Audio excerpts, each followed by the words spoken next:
Folks, the ongoing situation in Ukraine continues to dissolve into madness as the hours go by. Earlier yesterday, the Biden administration, along with the European Union, decided to impose sanctions on Russia, which, while this is the only reasonable option that they can come up with to avoid war, to avoid getting boots on the ground, it's really not going to work. I mean, the Russian, stock markets already got themselves a nice big old bump after the sanctions were announced, and, well, Putin still looks pretty goddamn determined to invade Ukraine. I mean, he's already sent a quote-unquote peacekeeping force to the fucking so-called independent regions in Ukraine. And it's looking like a big old boogaloo is going to kick off pretty soon. Which, in case you are wondering, I am fully in support of Ukraine in its time of need. I may not really be a big fan of Biden and them,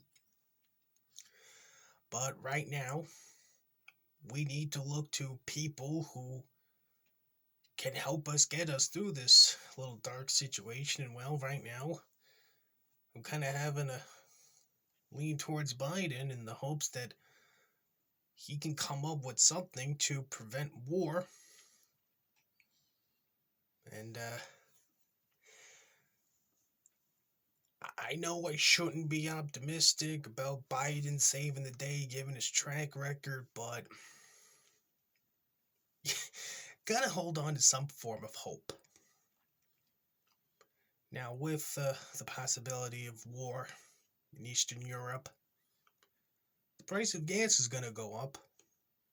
Now, Biden says he's currently working on a plan to,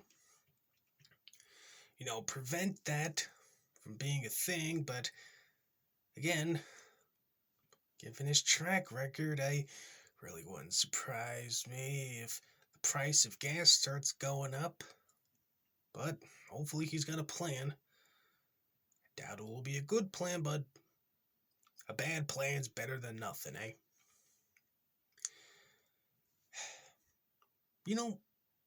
It truly does amaze me that I'm possibly going to live through a third world war. I mean, it goes without saying that this decade so far has been an absolute shitty one. I mean, for the past 2 years, me and everyone else in this big old world we live in has had to deal with a fucking pandemic that's killed countless millions. And now, just as we're about to reach the finish line of putting COVID to rest, World War III is about to kick off. Now, right now, they're saying that what's going on with Ukraine will be a European war, but I'm still highly convinced that China's going to pounce on Taiwan in the midst of all this.